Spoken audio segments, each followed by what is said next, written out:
The latest international rugby weekend has delivered plenty of talking points, and as the dust settles, the conversation is dominated by teams that are building momentum, others searching for answers, and a few controversial moments that have sparked debate across the rugby world. Among the biggest winners are the All Blacks, whose impressive victory over Ireland has given supporters genuine optimism about the direction of the team under head coach Dave Rennie. While some observers pointed out that one of Will Jordan's tries came after an unfortunate mistake by Stuart McCloskey, the overall performance was far more significant than any single moment. From the opening whistle, New Zealand looked sharper, more direct, and far more physical than in their earlier matches this season. Their forwards consistently won the collision battle, creating quality possession that allowed their dangerous backs to attack with confidence. By halftime, the All Blacks had established a commanding 28-7 lead while already securing the 4-try bonus point, a dramatic improvement compared to their slower starts against France and Italy in previous weeks. More importantly, the performance suggested that the squad is beginning to understand exactly how Dave Rennie wants them to play. The pace of their attack, the confidence in their ball carrying, and the accuracy of their support play all pointed toward a team that is becoming increasingly comfortable with its new identity. With the much-anticipated series against the Springboks approaching, excitement around what many call rugby's greatest rivalry is growing rapidly, and fans now have every reason to believe that the upcoming clashes could become some of the biggest highlights of the international season. While New Zealand celebrated an important step forward, the Springboks continued reinforcing why they remain one of the strongest teams in world rugby. Their convincing victory over Wales may not have featured non-stop attacking fireworks due to difficult weather conditions and a slippery ball, but the final result still reflected South Africa's dominance. More importantly, head coach Rassie Erasmus continued demonstrating his willingness to develop squad depth by giving opportunities to new players throughout the series. Across the month, dozens of players gained valuable international experience, allowing South Africa to build not only for the present but also for future tournaments. Emerging talents like Paul de Villiers have taken full advantage of their opportunities, proving that the production line of South African rugby remains incredibly strong. Instead of relying exclusively on established stars, the coaching staff has shown confidence in expanding the player pool, creating healthy competition across multiple positions. That long-term planning could become a decisive advantage as international rugby becomes increasingly demanding over the coming years. Meanwhile, the Wallabies finally gave their supporters something to celebrate after a difficult run of results. Facing Italy, Australia knew that another defeat would seriously damage confidence ahead of a coaching transition, but the team responded in spectacular fashion with a dominant attacking display. 3 tries inside the opening 12 minutes immediately shifted momentum, allowing the players to express themselves with freedom for the remainder of the match. Young players stepped forward confidently, with Declan Meredith continuing his development while Josh Canham produced an unforgettable performance by scoring 3 tries. The result offered a timely reminder that Australia still possesses exciting attacking potential, and it also provided outgoing coach Joe Schmidt with a positive farewell before the next chapter begins under new leadership. England also experienced a dramatic weekend, although their victory over Argentina arrived in much more complicated circumstances. The match featured multiple yellow cards, extended periods with only 13 players on the field, and enormous defensive pressure during the closing stages. While critics focused heavily on England's disciplinary problems, there was another side to the story. Just weeks earlier, England had struggled badly under similar pressure against South Africa, but this time they remained composed enough to protect their lead until the final whistle.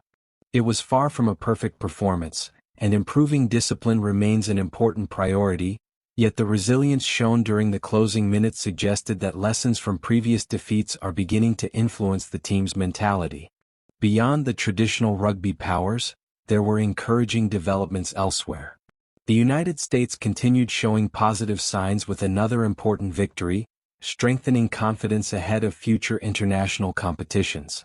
Even more surprising was the remarkable success of Hong Kong China, whose impressive away win over Uruguay demonstrated that emerging rugby nations continue narrowing the gap on more established teams.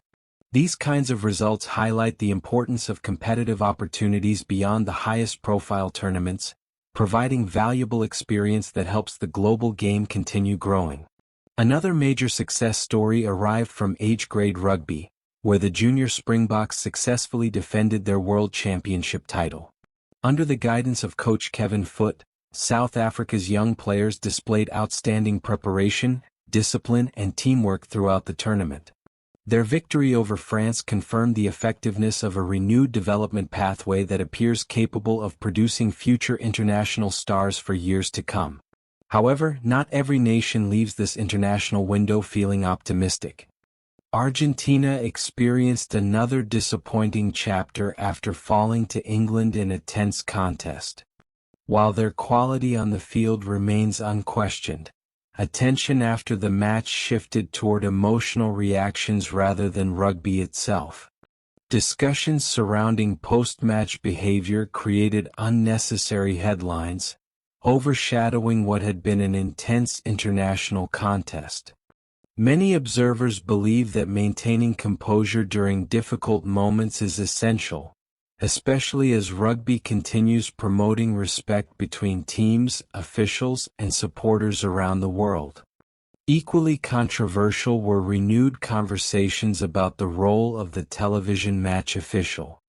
Several matches featured lengthy reviews and repeated interruptions that slowed the pace of play, leading many fans and analysts to question whether technology is always being used as efficiently as possible.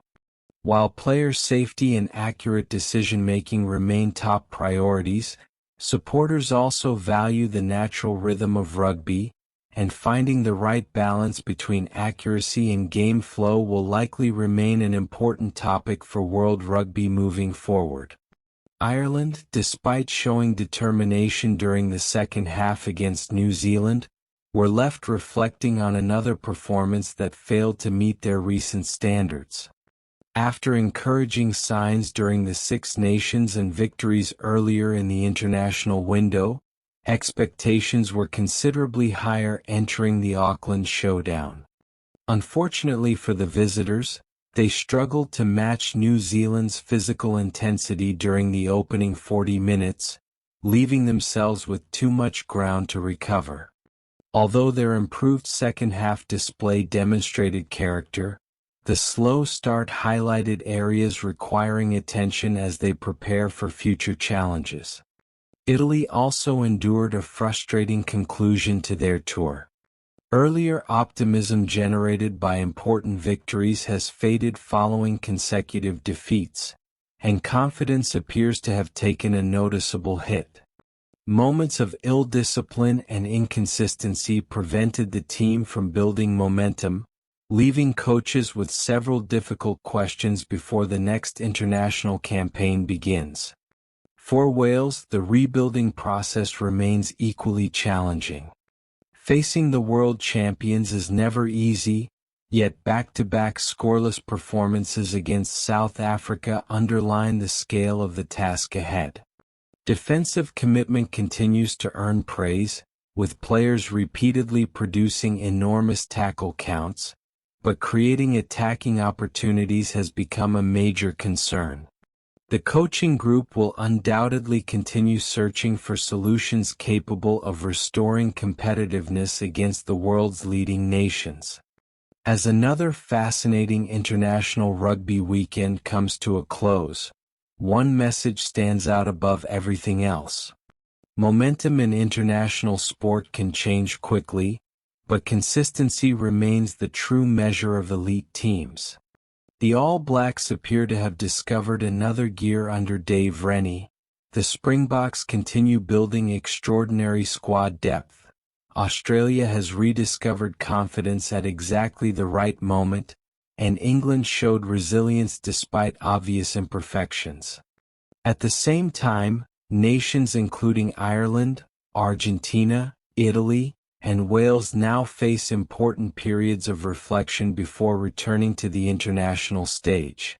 With several heavyweight contests still to come, particularly the highly anticipated meetings between New Zealand and South Africa, Rugby supporters around the world have every reason to expect more memorable moments in the weeks ahead.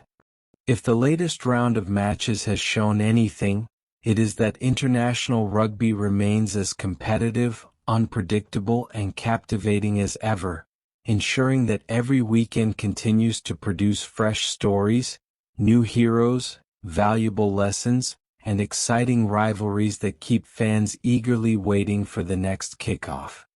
The latest International Rugby weekend has delivered plenty